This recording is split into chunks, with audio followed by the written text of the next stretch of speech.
Welcome to the Infowars Nightly News. Today's date is Thursday, May 23rd, 2013. I'm your host, Rob Dew, and here's a look at some of our top stories. Tonight on the Infowars Nightly News, Obama himself admits Americans have been killed in drone strikes. This week I authorized the declassification of this action and the deaths of 3 other Americans in drone strikes. Then, 2 FBI agents are killed in another botched drill.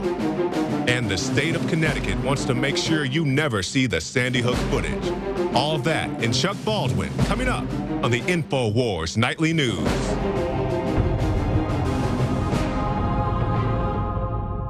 Welcome back. Tonight we start off with a story about a group who's lately has become synonymous with false flag and entrapment. This is the death of 2 FBI agents. This is coming out of the HamptonRoads.com. FBI agents died in a fall from a helicopter off of Virginia coast. Glenn McBride, a spokesman for the state's medical examiner's office, said it could be months before the staff can release a final cause and manner of death of the 2 agents. He must wait for the results of routine toxicology tests. And these are 2 members of the elite counterterrorism unit that died on Friday, and they were practicing rappelling exercises coming off of a helicopter, and they both seemingly fell to their deaths. There's been, helicopter crashes are nothing new. This happens all the time. It happened 12 miles off of the coast of Virginia Beach. And what's interesting about this team, this is the, they call it the hostage rescue team. It's the FBI hostage rescue team. They're the government's 911. It's who the government calls when they have a crisis. And last month, it was very interesting, this team was involved in the arrest of Dzhokhar Zarnev, a suspect in the Boston Marathon bombings. And in February, it rescued a 5-year-old boy who was held hostage in the underground bunker in Alabama. Remember that from the guy who was holed up in his little makeshift shelter, that they finally were able to storm the shelter and reclaim the boy. But very interesting, they were involved in the arrest of Dzhokhar Zarnev. This story's also made it to the New York Times. Special agents Lorick and Shaw are believed to have died from blunt trauma, according to a senior law enforcement official who provided details based on an initial investigation by the Bureau. Everything is still being looked at, but so far this is where the investigators think we are. Every part of this is under review. And both of these men had kind of worked their way up through the Bureau and had finally made it to this hostage rescue team. And it's interesting that these guys, their team at least, is involved. We haven't found any direct linkage that puts them at the scene in Watertown, Massachusetts, when they stormed the boat and got Dzhokhar Zarnev. But it's very interesting, and it's interesting that the day before, we reported on a story. This is from Kurt Nimmo. FBI kills Tamerlan Zarnev acquaintance.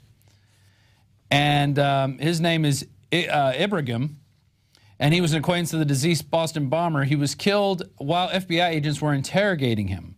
He was shot by the agents after midnight at an apartment complex in Orlando, Florida, 10 miles from Disney World. They said originally he was being cooperative, but he was shot after attacking an FBI agent. During the confrontation, the individual was killed, and an agent sustained non-threatening injuries, the FBI told ABC News. And before this young man actually died, he actually told his friends he felt he would be shot by the FBI. He felt inside he was going to get shot. One of his friends told him, "Oh, no, everything's going to be fine. Don't worry," but he had a bad feeling. They split these 2 guys up. Then the FBI is just questioning Ibrahim, and, well, he ends up shot, 2 shots to the head. And it's very interesting that we have of course, he was going to fill out a full confession that he was involved in a triple murder that is unsolved in Watertown with some other acquaintances of the Zarnev brothers that looked like a bad drug deal gone bad. But now they're saying the Zarnev brothers may have been, or at least Tamerlan may have been involved.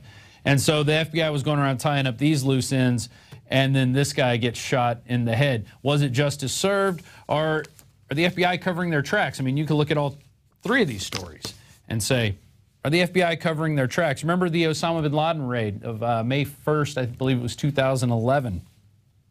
And then after that, we had a series of Navy SEAL deaths. Let's look at these now. First one, this is just a few days ago.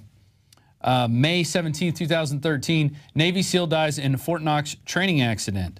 After the Humvee he was riding in, the Navy SEAL overturned during a training exercise. Navy officials released few details of the incident, which is still being investigated. What's interesting is there were 7 other people on the Humvee, and they were all treated for minor injuries and released. Going on to CNN.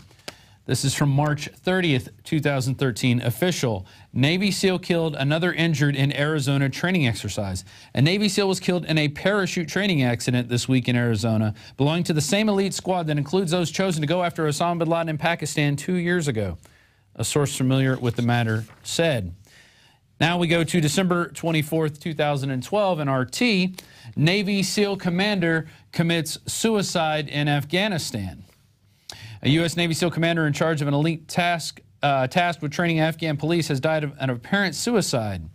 Commander Job Price, 42, died Saturday of a gunshot wound to the head. The cause of death is still under investigation, but military officials, speaking on a condition of anonymity, tell the press that Price is believed to have taken his own life. Moving on, the death toll is about to get higher. Navy SEALs killed in Afghanistan helicopter crash. And this is in the Washington Times from Thursday, August 16, 2012. 7 U.S. troops, including 2 Navy SEALs, were killed when their Black Hawk helicopter crashed in southern Afghanistan. Very interesting. This seems to happen a lot to these Navy SEALs. Now, here's the big one.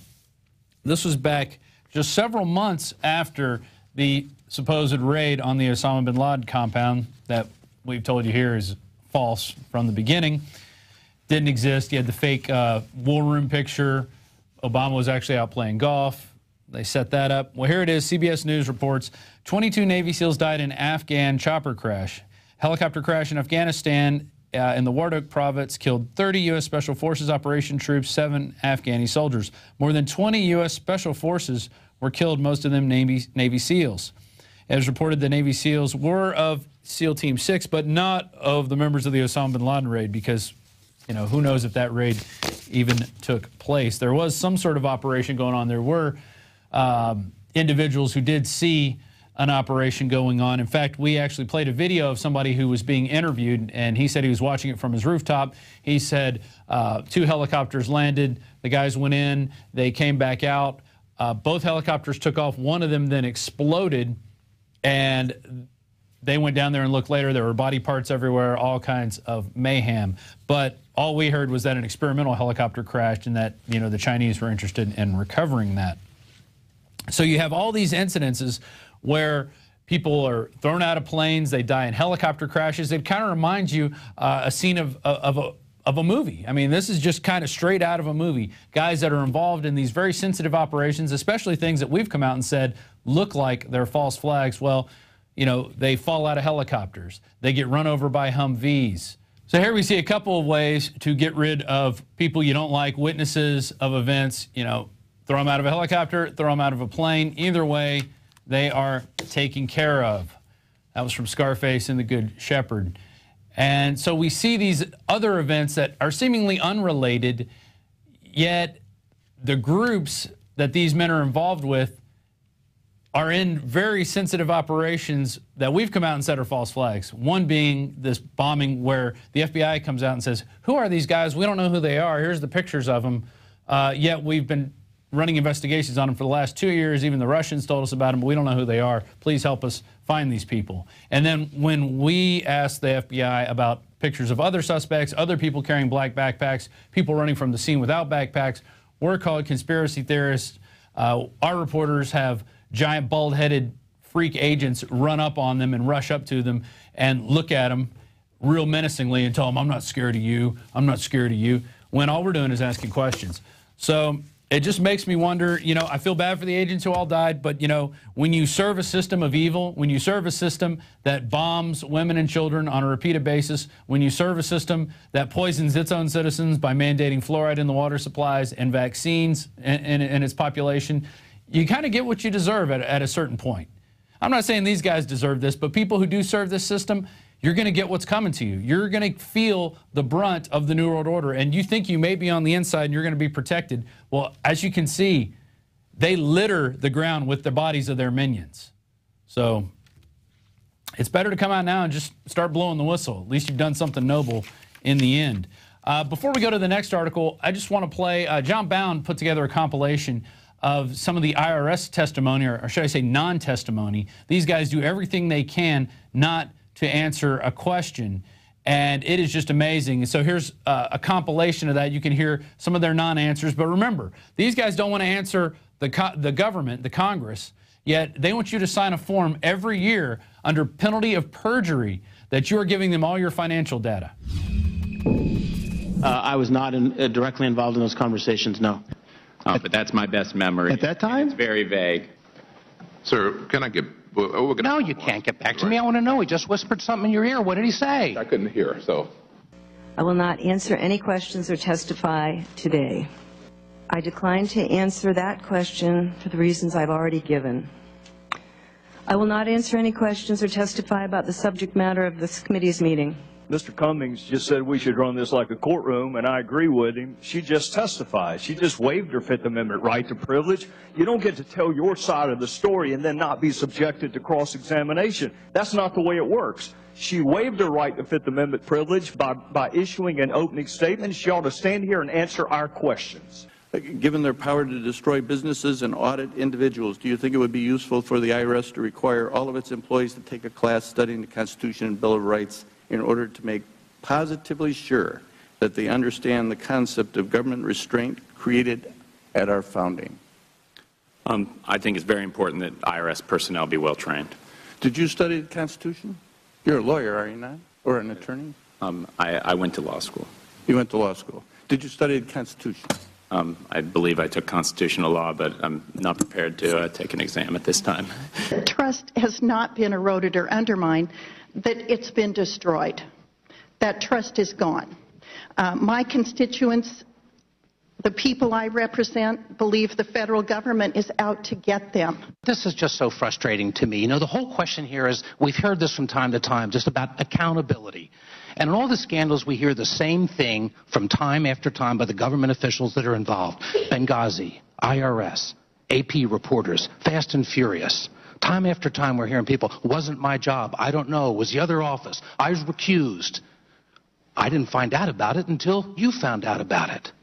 Where does the accountability begin? People's lives are on the line in these things overseas. People's constitutional rights are at stake here. Where does the accountability begin? So there you go. They've done nothing wrong, but they don't want to answer any questions. You know, they want those rights that the rest of the citizens have, except when it comes to filling out your taxes. We don't get any of those rights because you've waived them by signing that form. And there's been plenty of videos and documentaries out there. Aaron Russo's Freedom to Fascism is one of them. And we've had also Joe Bannister on our show many times. He was a actually armed U.S. agent, IRS agent, and he's come out. Basically, he went up to his bosses and said, hey, can you tell me where the law is that says, you know, you have to pay taxes? And they said, get out of here. You're done. And he quickly left the agency. Now, moving on to the state of Connecticut and back to Sandy Hook. State of Connecticut crafts special act to hide Sandy Hook evidence. This is from Kurt Nemo on Infowars.com. The Hanford Courant reports that the state's top prosecutor and the government's office are working in secret with the General Assembly leaders on legislation designed to withhold records related to the police investigation of the incident. If enacted, the legislation will hide from public scrutiny photos of the victims, 9/11 call records, and other evidence. There's a complete agreement regarding photos, etc., and audio tapes, although the act may allow disclosure of audio transcripts, the top assistant told the Courant. Audio transcripts. Well, you know, and I can understand them, hey, we don't want to put the photos out there of the kids. Those will end up all over the net, people, and I can understand those not wanting to get out. But, you know, I'm interested in, how about the off-duty SWAT officer that was at least detained behind the school wearing black pants and a camo jacket, or was it camo pants and a black jacket? They arrested him behind the school, off-duty SWAT officer from another county. He was then later released. What was he doing back there during all the shooting? Why wasn't he running to the scene to help? Or maybe he was running from the scene. I don't know. What about the guns that they found in the back of the assailant's car that they also said were used in, or the assailant, the alleged assailant, the alleged murderer, the 150-pound weakling, who was apparently able to carry several guns and hundreds of rounds of ammo into the school, even though he looked like he could barely lift his own weight. Those are the questions I'm interested in seeing come out of Sandy Hook. And you can remember back in December, there was that Lieutenant Paul Vance video where he threatened to prosecute investigative journalists who question the official narrative. So there you go. Anytime you question the official narrative, well, we're going to put the thumb screws to you.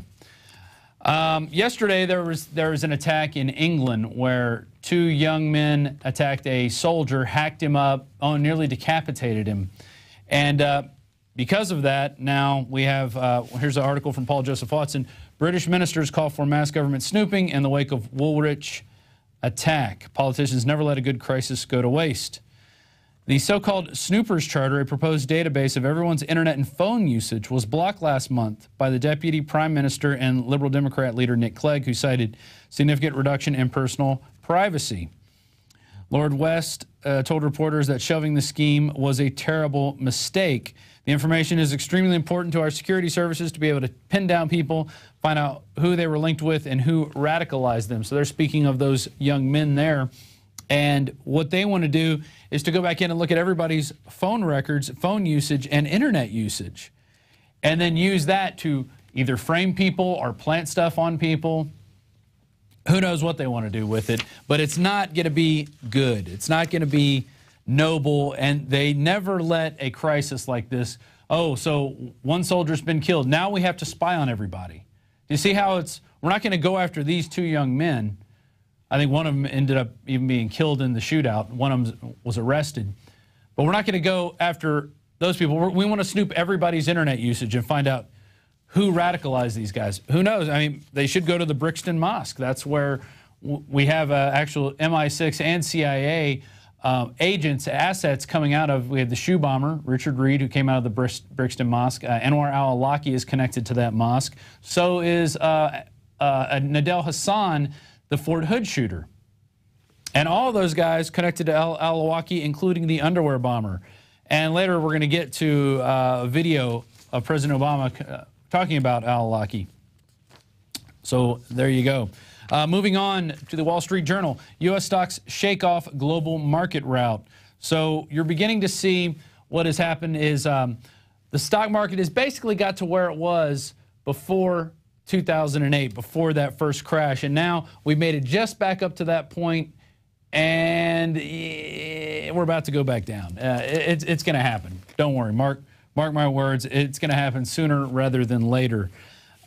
Comments Wednesday by U.S. Federal Reserve Chairman Ben Bernanke in minutes from the Fed's recent policy meeting suggested that the Fed might start pulling back on bond purchases sometime this year. That's where they're going around just pumping money into the economy that they print out of thin air and loan it to us at face value plus interest.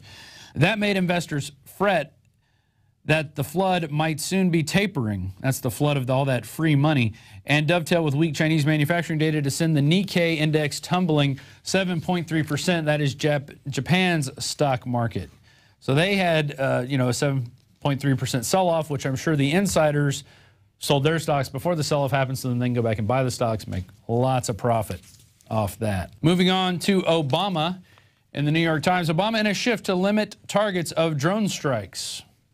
There you go. I guess he's killed all the people he's wanted to kill. President Obama plans to open a new phase in the nation's long struggle with terrorism on Thursday by restricting the use of unmanned drone strikes that have been at the heart of the national security strategy and shifting control of them away from the CIA to the military.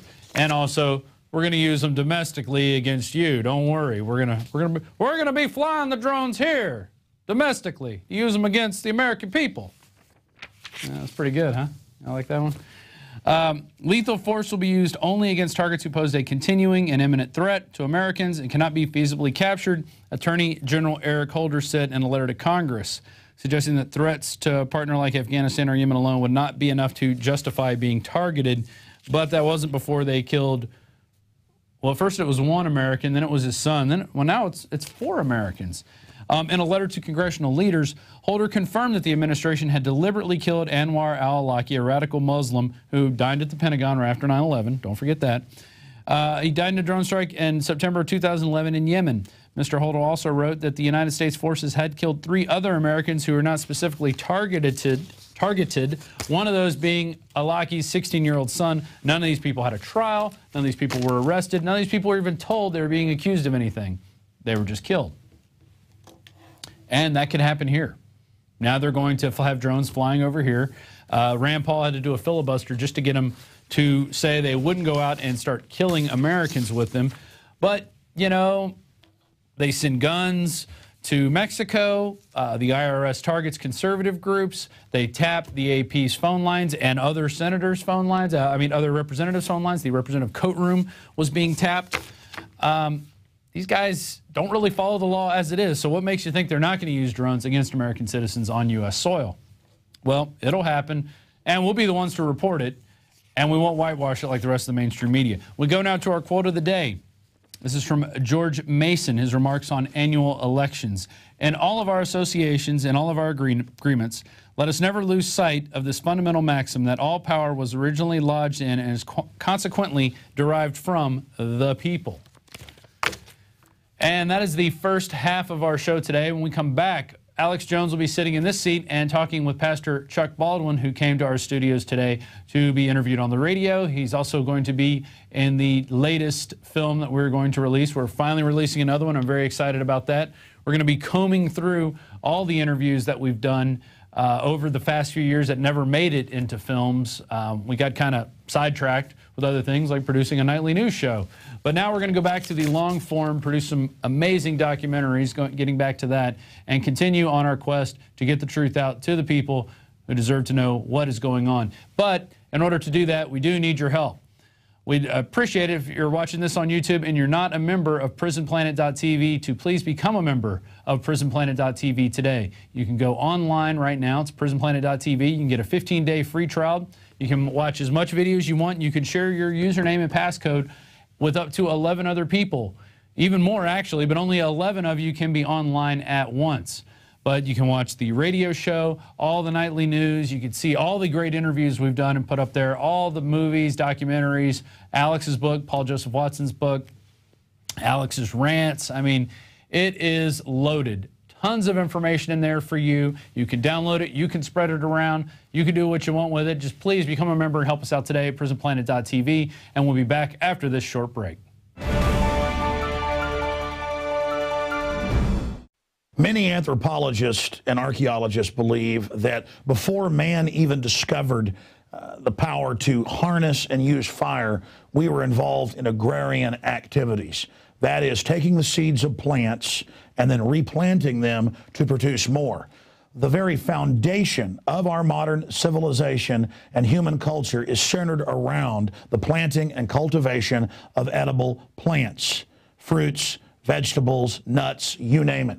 And the globalists have been going after gardening. They've been harassing people that have gardens in their front yards or their backyards. They've called for licenses for people to have gardens because you can't trust prisoners in the police state America to be able to grow their own food.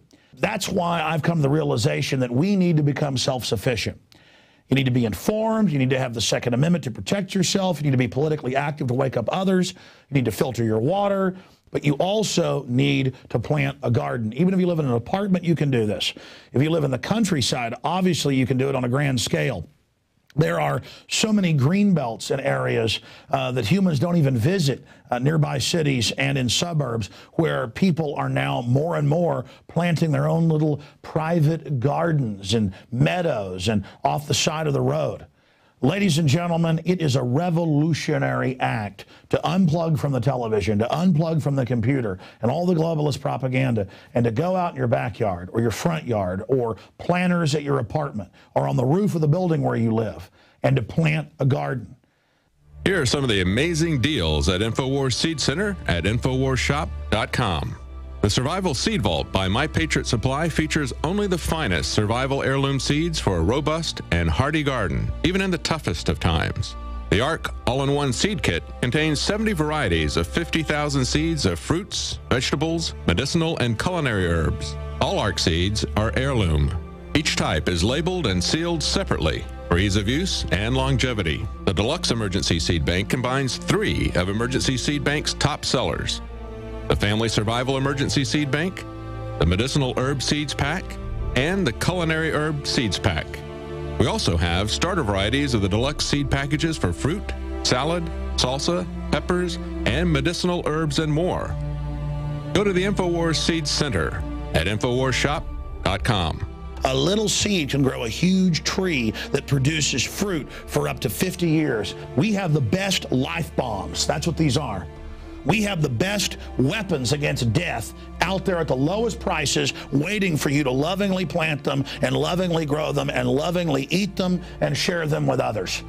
We will strike back against the New World Order, and this is only one more initiative in our fight against them. So please join us at InfowarsShop.com, or you can link through at Infowars.com at the Infowars Seed Center. And welcome back to this Thursday edition of Infowars Nightly News. I want to thank Rob Dew for doing a great job on the news portion earlier.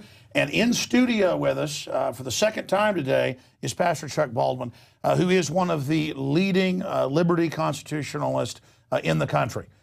In fact, when MIAC and Homeland Security came out with reports 4 years ago demonizing people they said were dangerous extremist leaders, it was Ron Paul and it was Chuck Baldwin. Now, I've been listed in many of the other reports, but I was kind of upset that I was not listed as horrible and evil by them, because the Southern Poverty Law Center, who basically helps write those reports, and the ADL are really wicked organizations. In fact, I'm going to cover it more tomorrow, but they put out a big national story. It's all over the place that I said the tornado in Oklahoma City was the government. And they'll only report on it more now that I'm debunking them, because they think it's getting to me. No, actually, it's getting to them. It's discrediting them, because my audience is bigger than their audience. They just have bigger, fancier studios, like the Emperor's New Clothes. When callers called in about weather modification, and I had a guest on about weather modification and the history of weather warfare, we said it could be, but probably isn't. But they are doing secret programs, so you never could say it. They're already manipulating the weather so much, who knows? And they had Senator Whitehouse come out just earlier this week and said, we don't want to help Oklahoma because you didn't help support carbon taxes. We're sick of paying for you. You know, your coal power plants caused this. So he's actually saying the victims did it. And they're like, absolutely. The Oklahomans, the Midwesterners, they're all bad. Literally, we played that clip earlier in the week. I'm going to play it tomorrow on the radio show. And then they shifted gears from there and said, no, Alex Jones is saying Obama and the government did it. And, of course, they edited all the audio. Media Matters, run by the White House, did not put out a video because it would have been clip, clip, clip, obvious. They put it out to make it sound like I was saying black helicopters did it. When I was explaining that high-altitude aircraft modify large weather fronts, and low-altitude aircraft, from people I've interviewed and the classified stuff, they can create tornadoes, but it's very hard to do. So I was getting into the science of weather modification and weather warfare from the father of weather weapons, Ben Livingston, who was doing weather modification from World War II up until today. He's 90-something years old. And they took an hour of information, boiled it down to a minute to lie to you. And the good news is, why are they attacking Infowars.com? Why are they attacking yours truly? Because we're effective. And you know why we're effective? Because we're real. I'm unpolished. There's no teleprompter here. I got my guests in here to talk about other issues, but then I remember, oh, yeah, this is a big national story now. I need to fire back and respond. But it's really a teaching thing. When no weapon used against us will prosper, as the Bible says. And the older I get, the more I realize the Bible, that's where it's at. All the knowledge right there. When you're trying to do right, doesn't mean I'm perfect, everything they do basically ends up bouncing back against them. And I've got a bunch of issues I want to talk about with Pastor Chuck Baldwin of ChuckBaldwinLive.com while he's here, and talk about his 2 books, the newest one that's out that is such an important salvo of truth against the globalists. But just hearing me break that down and seeing some of the news articles and clips today, while you're here at the Infowars studio, what do you make of their intensified desperateness against myself, Matt Drudge, Rand Paul, and Ted Cruz, and of course they're attacking you some as well. I mean, there's not really that many of us, but we're effective and it's scaring them. What do you make of what's happening? Because it's big medicine, as they say. In fact, I'm in the opposite of a power trip, Pastor. It kind of freaks me out to be getting this much attention, but it's so ham-fisted and so deceptive at the same time. I think it's going to backfire on them. What's happening right now? It's great to meet you in person. You bet. Great to meet you. You've got a great staff, great studios, great operation. Thank you very much. I think it's typical. Anytime someone such as you, me, Ron, Rand, Ted Cruz, and anybody who will have the courage to speak the truth, what it does, it shames them for their dishonesty. And they hate that. So they will do everything in their power to discredit those who are telling the truth in order that they might have a monopoly of information to the American people. The problem is what you said is exactly right. Every time they do this, it backfires on them. And it draws more people to our message. The more they attack us, people will be out there, some people that don't know about you, don't know about me, they'll hear this and they'll go, well, what's this Chuck Baldwin guy? What's this Alex Jones guy all about? So then they'll check us out. They'll go to the internet, they go to the radio, whatever, they'll check us out, they'll listen, and they'll go, wow, this guy's telling the truth. Every time they do it, it just increases the amount of information that people receive from us. So, well, Hardball and MSNBC last year did a documentary on the Tea Party, and I was heavily featured in Ron Paul, and they actually took a clip of him on my show out of context about the Founding Fathers and said that Ron Paul wants violence when everybody knows it's the opposite. Right. And it backfired because everybody knows Ron Paul. Exactly. And they knew that was just pure bull. But it's their nature, though. People seem to think that good people have no power and that evil is just in charge of everything. And yes, evil tends to get in charge because it's ruthless and wants the power. But can you talk historically and biblically, I mean, a little bit about the fact that there are different forces in this world? Mm-hmm. It's not just evil. We tend to just abdicate and just, oh, well, that's the way it is. It's the end of the world. Right. Yeah, if that was the case, then the founders would have never done what they did. I think you can make a great case for the fact that they were never a majority, but they were a tireless minority who would not be satisfied with anything other than the prevalence of truth. A very small minority. Absolutely, and they prevailed. And the reason they prevailed is because they were able to, with the truth on their side, speak to the hearts of the American people. And that's the thing that these globalists fear more than anything. The reason they fear you, Alex Jones, the reason they fear Chuck Baldwin and Ron Paul and people such as us is because we preach the truth. They cannot stand the truth. You put the truth in truth is like a light going on in a dark room and all the roaches are scurrying for the corners. They can't stand the truth. We're talking directly to the people. We are bypassing the mainstream media. They used to have a monopoly on the information that people heard. They don't have that monopoly anymore. The internet, the technology has evolved. You've got these studios, you've got your radio show, you got what you're doing right here on video. You're putting this stuff out 24 hours a day. They can't control that. So no longer do they have a monopoly on what the American people What are they going to do next then? I mean, they've got, I had Bloomberg on Bloomberg Business Week magazine. He was doing some feature piece. And I'm sitting there telling them things and they're giggling and laughing. And I'm like, don't you get it? You are losing your credibility every day. I just want to have a free country. What do you, because I hope they keep being arrogant, but I think they're starting to lose some of that arrogance. How are they going to counter-strike against us? What keeps you up late at night? What do you wake up at 2 a.m. worried about, Chuck Baldwin? I guess the only worry that I have, Alex, is that maybe I won't do what I'm supposed to do and I won't be faithful to do what God's called me to do. I'm a great believer that there is a creator God who, as Benjamin Franklin said, governs in the affairs of men. And I don't really care how powerful the enemy might think that they are. You and I both know that there's a God in heaven who is the ultimate power of the universe. I have a responsibility to him. I want to make sure that I'm doing my job. I want to make sure that I'm doing everything that I can do. That's my concern. My favorite quote is John Quincy Adams. Duty is ours, results are God's. And justice be done, may the heavens fall. I truly believe that. So, you know, I think it's, actually I sit back and I'm kind of amused when I hear what these people are doing and what they're saying. Like, they're taking that clip of yours about the tornado, I mean, and they're trying to twist that. It's kind of humorous because it shows you how desperate they are. They're desperate to try to discredit someone that they know is reaching the American people. Well, I used to joke around more on air because it's hard to be serious all the time, just and they'll take that and twist it. So I've got to just be. I mean, I've joked around before and you know, made a sarcastic statement, and then they'll put that out now, really abusing their audience. Because I make mistakes when I do. I like to come tell people so they know, hey, you know, I want you to know that, you know, I made a mistake here. But they just, they revel. You know, it's funny you mentioned that. Here's my next question for you, and then we're going to talk about the book.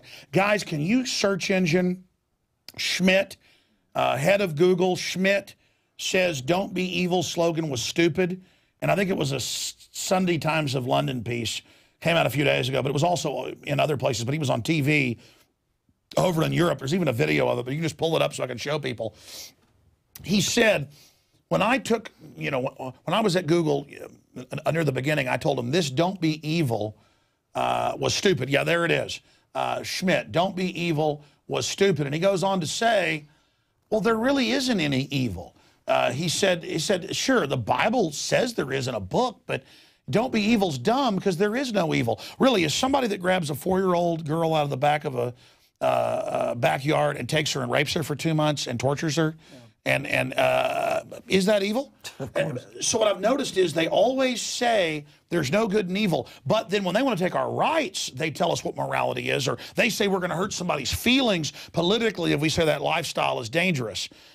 So they are saying there's a morality, but it's their morality to tell us how to live. But if we ever say we have a view or we have an idea, now if people complain to the TSA, they have a talking point like, "I don't want you groping me." Okay, Mr. Conspiracy Theorist.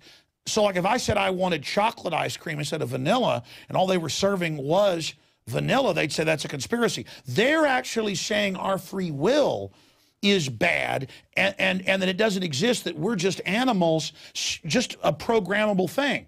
But the truth is they know there's a free will. They want to get rid of it in programs. So that's my preaching. You now can look out there at the camera.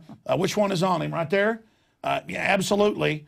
You know, for the next 20 minutes or so and get into free will, where the world's at, where it's all going, where you think it's going, and how you think we defeat it. The state of the world right now, not the State of the Union, the state of the world, the state of the spirit with Pastor Chuck Baldwin. Wow. That's quite an introduction. Thanks, Alex. I think the battle that we are facing today is a battle that's been going on since the world began. And that is the battle between, will man be free to be governed by God, or will he be subdued and governed by tyrants? William Penn said if a man is not governed by God, he will be ruled by tyrants. And I think that is the ultimate battle that we are facing. It's got a modern face, new names, new context, but it's an age-old battle. It goes back to the Tower of Babel in the book of Genesis, when mankind, those who would be tyrants among us, decided that they would create a global government.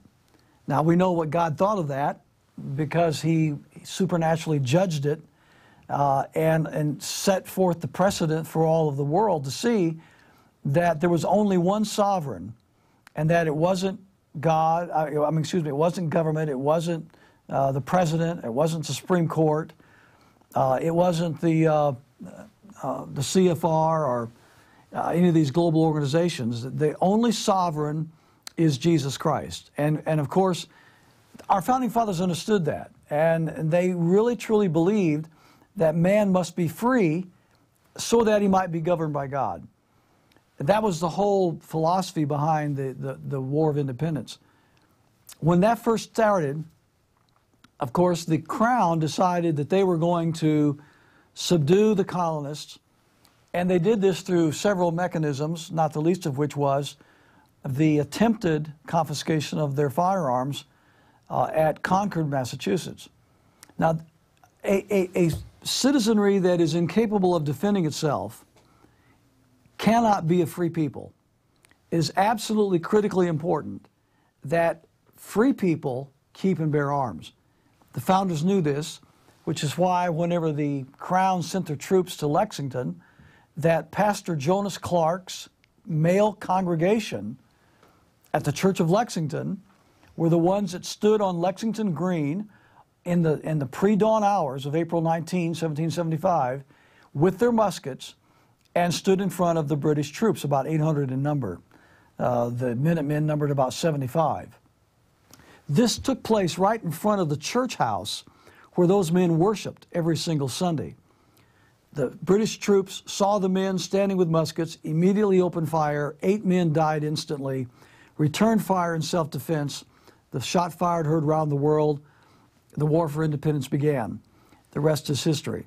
How did that happen? That could not have happened except that Pastor Jonas Clark and the other colonial pastors at that time preached and taught and explained the principles of liberty, the principles of freedom, natural law, revealed law to their congregations, so that whenever the tyrant was exposed as such, they knew where to draw their line. They understood the jurisdictional authority that God has given to all men. All men's authority is jurisdictional in nature. It's limited in scope. God is the only sovereign. He is the only one that has full kingship authority over our lives. So the battle has always been, will men be free to be governed by God, or will they submit to the tyrannical reign of those who would usurp the authority of God? Now, even non-Christians must have the freedom to either choose to worship God or not. And that is central to our understanding of freedom in this country. That's why we have this sacrosanct doctrine that we believe that all men are free in the matter of faith and religion. And there is no theocracy in America. We don't have a government saying that you will worship God this way, or you will go to this church, or you'll be baptized in this manner, or you'll take this catechism, or whatever. It goes back to the natural law of freedom that men have to be able to allow God to govern them according to their understanding of Holy Scripture, etc. Without that, you're reduced to tyranny. You're reduced to despotism. And I think that's the battle, Alex, that we're facing today. God's trying to make you free so you can choose free will and develop as your own person. But the globalists, and throughout history, they're always trying to become God, act like God, take your free will to make you a slave. And then atheist people should get this. Even if you don't believe in God, saying that my rights come from God that are common sense, okay, now no government can be above me. But the truth is, I said you got the floor, but you're absolutely right. I just wanted to add this. Right there is the crux of it, because they're really going after everybody's free will, and they want the state to be God. I think they see the state as God.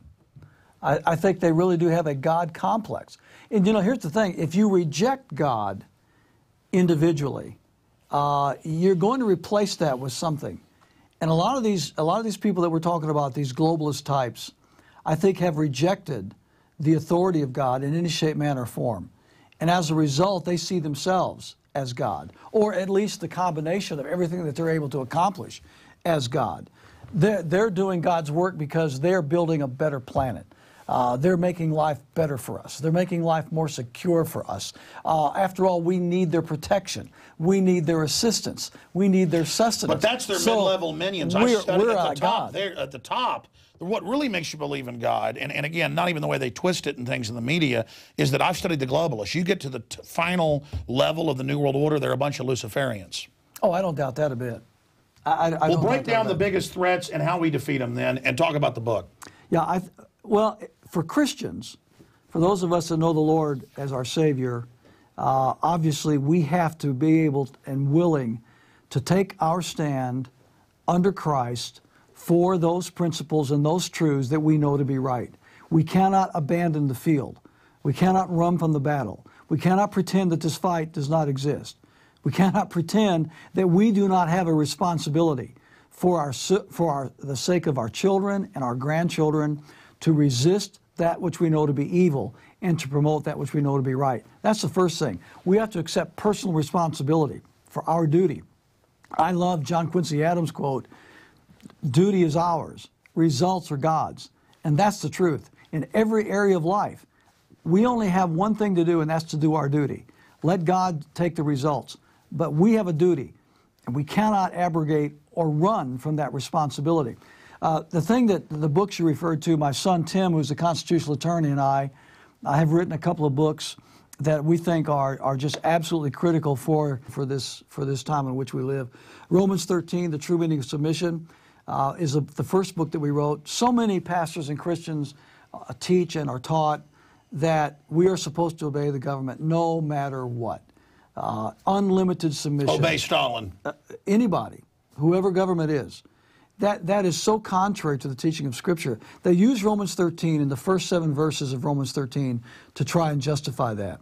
What we did in the book is we go into the entire Bible, Old and New Testament. We show the complete scriptural teaching on the subject of submission to human authority. What we find, of course, is that all human authority is limited. It's jurisdictional, as I said a minute ago. That there's only one sovereign, that's Christ. And if a government goes against, just reading your book, but also common sense, natural law, if the government goes against the common law, the common sense, then it's null and void. I mean, if it says, give your children to the fires of Moloch, well, the Bible says, give not your children to the fires of Moloch. Exactly. It's saying don't follow the government. Exactly right. If you were to take out all of the examples of Scripture of God's people resisting evil government, you're going to take away a vast percentage of the entire Scripture. I mean, from the beginning, from Abraham all the way through the New Testament, from Moses, who resisted and rejected the attempted murder of a Hebrew slave there in Egypt by a taskmaster. He stepped in and by force defended that man from harm, and was then praised in Hebrews chapter 11 for doing so, and became the great deliverer of God's people. All the way from Daniel, Shadrach, Meshach, and Abednego, all of the prophets who withstood the kings, pointed the finger into the king's face and said, you know, thus saith the Lord, to John the Baptist, who pointed the finger at Herod the king, to Simon Peter, who said we must obey God rather than men, to the Apostle Paul, the man who wrote Romans 13, who spent half of his life in jail because of violating some law. And Christ could have knelt to the Pharisees, but he didn't. He whipped them. Oh, absolutely. So Romans 13, The True Meaning of Submission, was our first book. The second book, the one we just came out with, To Keep or Not to Keep, Why Christians Should Not Give Up Their Guns. And again, our viewers know a lot of this, but you need to read this to really have the facts. They're so well written, so historical, and then give them to pastors. Right. This book on the Second Amendment, this is not from the Constitution. This is not from the Second Amendment. This is not from a historical, philosophical, political point of view. This book is written expressly from a biblical point of view. It's for Christians mostly, to help them understand what the Bible teaches about the right to keep and bear arms. Jesus said, break the law and carry the assault weapon of the day. You're referring to what Jesus said in the book of Luke, right before the Garden of Eden, the Garden of Gethsemane. And as they were getting ready to go to the Garden of Gethsemane, where Jesus was going to be betrayed, arrested, and then eventually crucified, he told the disciples, he commanded them, if you don't have one, sell your clothes and buy a sword. The disciples responded, there are 2 swords here. So 2 of the men were already carrying swords. One was Simon Peter. We know that because he's the one that cut off the guy's ear in the garden. The other was probably Matthew. Regardless, there were 2 swords already being carried. Now, what you're referring to is, in the Greek word there, the word for sword is the same word that is used in Romans chapter 13, where it says, he, speaking of the civil authority, government, bears not the sword in vain. It's the same word. He's referring to a military-type weapon. The Roman sword was the most efficient and effective self-defense tool in the world at that time. It would be the equivalent of a modern-day AR-15 type rifle for modern Americans. So Jesus instructed the disciples, A, go buy a military-type weapon. B, the military-type weapon that he told them to go buy was illegal for them to... Oh, I've read the histories of Josephus. They, a lot of times, crucified you for having that sword. They were a subjugated people, the Hebrews were. They were not allowed by the Roman government to carry a Roman sword. That was for their safety, though. Well, and we know what it was for. I'm being sarcastic. Yeah. You know, they had seized and conquered them. Right. Exactly conquered people are disarmed. Exactly right. But it's for their safety. But see, now the other thing about that is, in the garden itself, whenever they came for Christ, Simon Peter felt confident enough that he was doing the right thing to try and defend the life of Jesus by taking the life of a soldier that was coming to arrest him, that he drew his sword and tried to do so. The man ducked, he cut off his ear. Jesus put the ear back on in a healing, told Simon Peter to put up his sword. He didn't tell him to give up his sword. And then he said, they that live by the sword die by the sword. And we go into all this in the book. That does not mean that anybody who defends life with a rifle or a handgun is violating the law of God. It's clearing. If you go out and live by taking things with a sword, that's exactly you're right. going to end up getting it. Well, it's kind of they lie about, and correct me if I'm wrong, but I've studied this a lot. And of course, preachers are on record on it. But look, it says, "Thou shalt not murder," right, which means go kill an innocent person. It doesn't say, "Thou shalt not kill." The right of self-defense is a God-given responsibility and duty that God gave to mankind from creation. Let me give you an example from Genesis. When God first created man, he gave him a couple of, only a few commands at the very beginning. The first one was to procreate, be fruitful and multiply and replenish the earth. Bring forth life. See, God's given us good stuff to do. The only command, by the way, the only command in the Bible probably that man has ever broken is that first one. But then right after that was, he said, if a man shed man's blood, by man shall his blood be shed. Okay? So God tells us two things. He said, first of all, the responsibility to bring life into the world. And secondly, to protect life. So the duty and the responsibility of protecting life is sacred. Well, it's very libertarian. It's saying, do not offensively for no reason go attack somebody, but if someone attacks you, defend yourself. Exactly right. It is a duty. It is not just a right. I had a Christian write on my Facebook page here recently and said, I can't believe it, something very outlandish. He said that owning a firearm was a privilege granted by government. He claims to be a Christian. It was a privilege granted by government. And if government wanted to take it away, as a Christian, we have no right to say no. He doesn't understand that the right of self-defense is more than a right. It is a duty. It is an obligation. Well, what's happening is so many of these people never went through adversity, never got mugged, and they're just literally, like in England where the extremist cuts off the guy's head, and everybody for 20 minutes for the cops because they're standing around talking to him.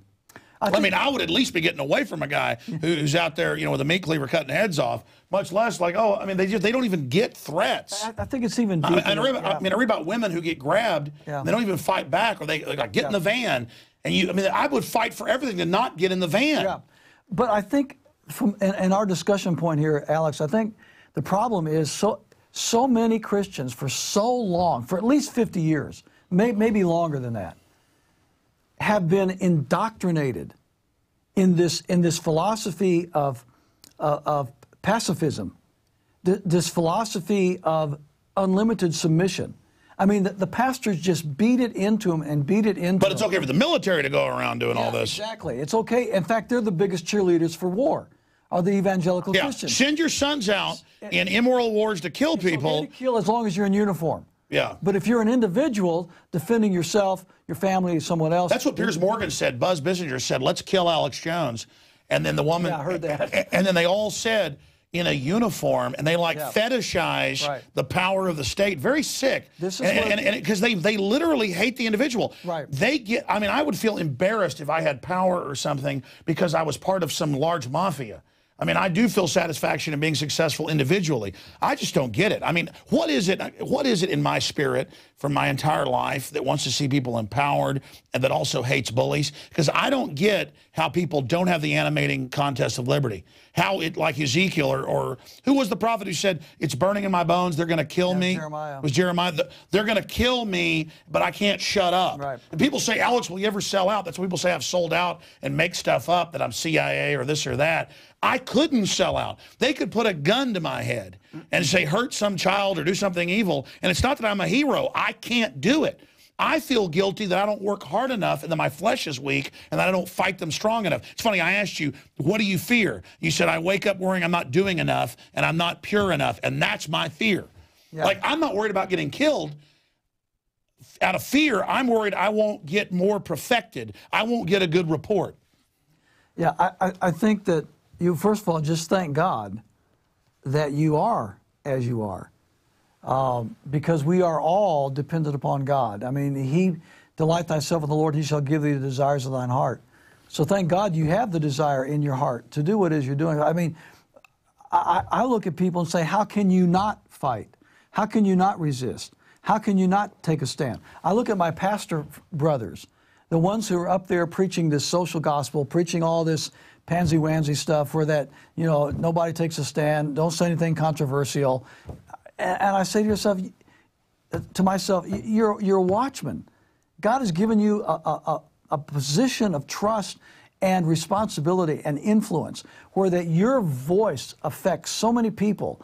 And going back to your other question, I think the problem is so many pastors have numbed the congregations that they don't have that burden of defense and liberty and life. You know, all this is in the book. The same law that allows us to defend ourselves individually as a society also is the same law that should protect unborn children. Think about this. You got a lot of pro-life people out there that march for life, and they contribute to pro-life organizations, and they're involved in trying to overturn abortion on demand, and they cry out for the unborn, and rightly so. And we're winning that battle. And I'm right there. Every time we fight, we win. But here's the thing. Here's my comparison. If you and I don't have the right to defend ourselves as grown adults, if we don't have the right to fight for life, if we don't have the right to fight for the lives that we have, then what right do we have to fight for the lives of the unborn? That's a point I never thought about. That is genius. Because imagine if I'm in a parking lot and a guy pulls out a sigh, the grim, because that's what they use on a baby, and is trying to hack me up. Do they say I don't have a right to fight? Right. Because they're going to try to fight for the unborn. Right. And so the government has the right to come and kill us and subject us to all kinds of tyranny and murder and mayhem, etc. The state says kill babies. The state says do it, so it's okay. So why do we? So they should do Romans 13. That's right. They should 13. kill. You know what? Right. You know, Romans 13. They should let the babies die. Romans 13. They should let the government kill the babies. Why do they support the right to life groups? Why do they get involved in pro-life organizations? Why do they give money? Why do they beseech the? Yeah, just say it's the end of the world. Let them die. Well, no, it's God's will because the state so ordered it. So it's God's will. Let me ask you this question. Wow, that's powerful. Wow, I've never even, that is a powerful angle. The truth resonates. When you know truth, when you hear it. I mean, then expanding on that, when they say that, you know, it's okay to kill babies, now the Journal of Bioethics, as you know, a year ago came out and said, well, let's kill kids up to age 3, even healthy ones. Right.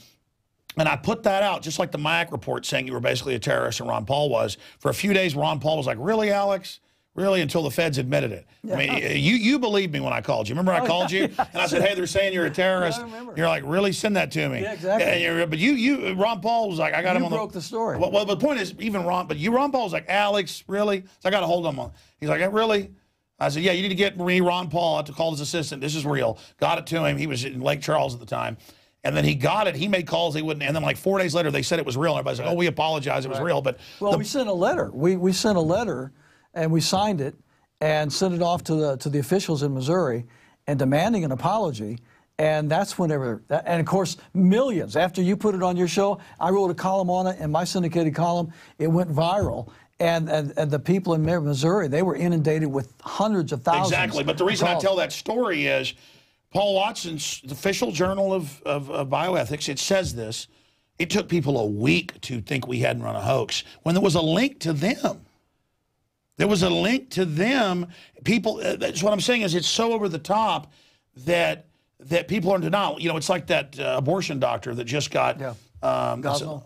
Gosnell, that's an oxymoron, doctor killing babies. You know, these are babies that there's waiting lines to adopt them. They're 9 months old. He's killing them. He's making jokes about them. the place is filthy, women are dying in the clinic, and people are upset about that when it's just so obvious it is children. And the duty that we have to protect life. No, Romans 13, the government says it's good. See, that's the thing. And that's where people aren't thinking. They're not. Isn't it just the ultimate cop-out of incredibly lazy people, preachers and their flock, who just don't want to be challenged? When it was the preachers that helped end slavery, it was the preachers that helped. I mean, it's always been the real preachers that help drive towards that. I think if they get before Christ, God's going to say, you said you know me, but I don't know you. What motivates people? Is it fear? Is it? I think there's. I mean, I grew up in the fundamental evangelical Christian church. I mean, I was with Moral Majority. Jerry Falwell was my mentor. I've been to all the big meetings. Most of these guys that we know publicly, I've been with, have spoken with, been on the same platform with. I've been there my whole life. And you said, knowing them, they grew up in the 30s and 40s. They were really just naive. I really think it went back to a statement that one of those men made back in the early 1980s, back when the Christian Coalition and Moral Majority were just getting started. And what he said was, and I was there when he said it in Washington, D.C., he made the statement, all we want is a seat at the table. Meaning the king's table. And they got it. They got it. And now they get tax funds. And now that they've been there, they will do anything and everything to keep their seat at the table. And I hate to cut it to that much. But that's a seat at a puppet table to begin with. Well, when you do that, you have sold your independence. And you have abandoned your calling, in my view. As a pastor, Alex. Well, now they're out calling for guns to be turned in. Yeah, I know they are. I've, as a pastor, my responsibility is to preach the truth, the best I can understand it, without fear, without favor. That's my duty. That's my calling. If I allow a government institution or a faith-based initiative bribe or an invitation to a White House or a governor's mansion dinner or whatever the perk might be to negate that calling where I am supposed to declare the truth, am I really God's man anymore? Am I really the watchman? Am I really the shepherd anymore? Or have I become a hireling? I preached a message not too long ago on the difference between a shepherd and a hireling. And Jesus said the shepherd gives his life for the sheep. He's willing to fight the lion and the bear. What does the hireling do? He runs from the bear and the lion. He's not willing to give his life. Why? Because he's a hireling. He's not really a shepherd. He's not committed. He's not really a shepherd. He's not even on a team. I think the people out there that have these pastors, and it took me a long time to say this, and this may sound short, but the Christians out there who go to these churches and their pastors will not take a stand, will not tell the truth. They will not engage the enemy. Or they will, as you said, pastors get up and expect their people to turn in their guns if the government asks them to do so. The clergy response teams and all these things. Or they go along with it. I really think it's time that Christians start voting with their feet and leaving these churches and finding some pastors that will take a stand and support them. I mean, if you want a pastor to take a stand, then you support the pastor that's taking a stand. Yeah, I have family that have been going to a church for about 10 years or longer, and they've taken the old preacher out. It's a big church, brought in new ones, and it's like Bill and Melinda Gates, New World Order. And one family member left it and will not go. And the other teaches Sunday school and goes, well, at least I can get down here and give them, they haven't gotten down to me yet. And that's kind of a quandary, you know, does the one family member sit there and still give good teaching to the little kids? Or because the church at the top is, I mean, it is like total New World Order. Right. What would you do in that? I would leave the church. I would leave the church unequivocally, and I would find a pastor that will preach the truth, and I will help him in that church. And I will teach Sunday school to those children, and I will help that congregation, and I will encourage that pastor. There's a lot of pastors out there. I've got a Black Regiment list on Black Regiment. That's the pastor. Explain that to people. Okay, in the War for Independence, the British Crown concocted the title or the moniker, the Black Regiment. It's referring to the colonial pastors that were preaching independence and it had freedom. a double meaning. Anything black meant bad and accursed. Yeah, well, it meant the black robes. No, but it had the double meaning too. Yeah. The black robes they wore in the pulpit, and so they called them the Black Robed Regiment or the Black Regiment. But these were the preachers like Jonas Clark who stood up in the pulpit and taught the principles of liberty that motivated and inspired the people to fight for freedom and independence.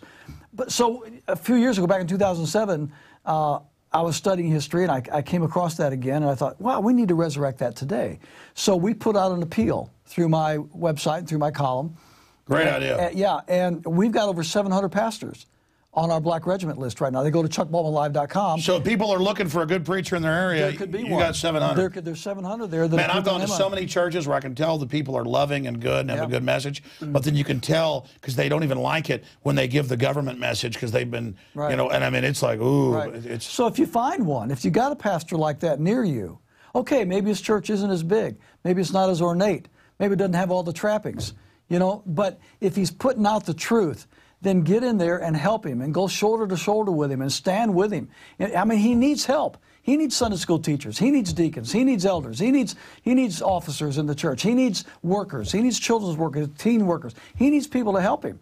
So if the people that believe the truth would support the men of God that are preaching the truth, how much more effective could we be? Plus, it would put on notice all of these guys out there that are unwilling to preach the truth. Look, the people want the truth, and they're not going to sit and tolerate it if you don't get it. And again, people, because of Hollywood, Schwarzenegger, the archetype of the superhero that goes out, the Hercules that defeats the Hydra. In truth, defeat of tyranny is little steps, and it's little people. Many hands make light work. I want people to know. They're like, well, how do I start? Or they always try to have some grand plan, or they want me to help them start something. Just start small, do the right thing. Duty is ours, consequences. God's. Absolutely. I mean, it comes down to that. Just do the right thing, the world will change. Exactly right. And none of us can do it all, but everybody can do something. And all right, closing comments. People should get both the books at InfoWarsStore.com. Support you, support me.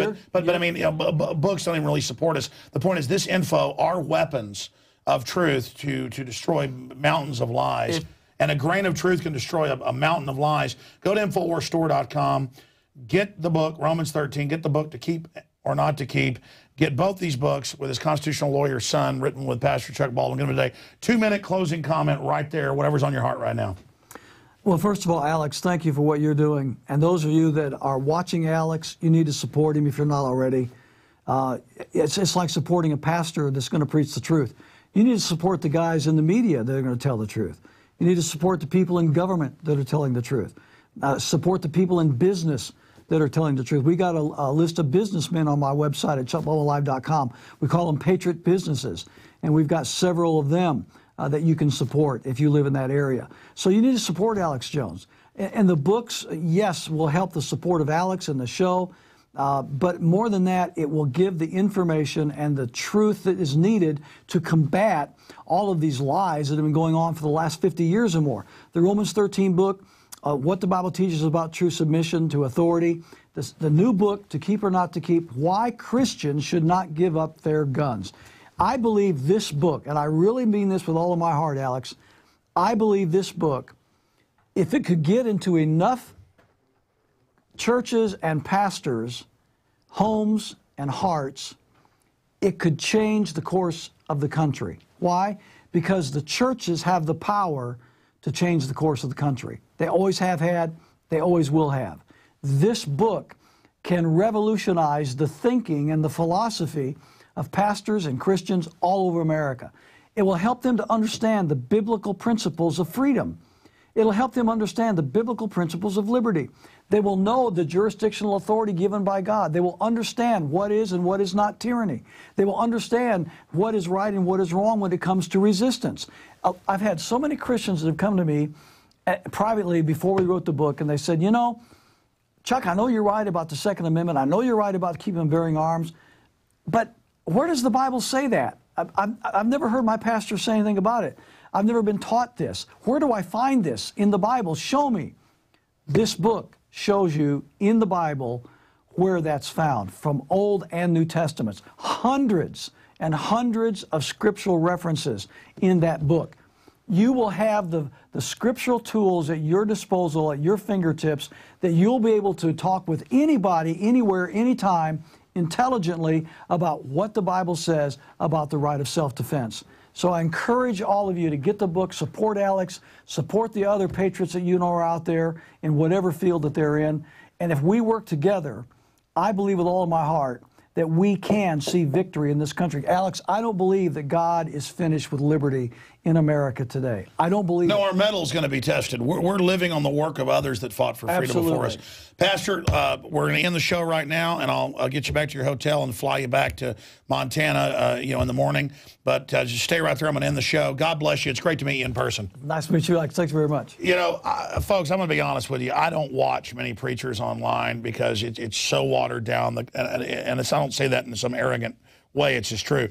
But we watch almost greedily by Monday or so when it gets on YouTube. I didn't even know until I talked to him that it's streamed every Sunday, 2:30 live at chuckbaldwinlive.com. Maybe that's something we should start getting on prisonplanet.tv for the folks.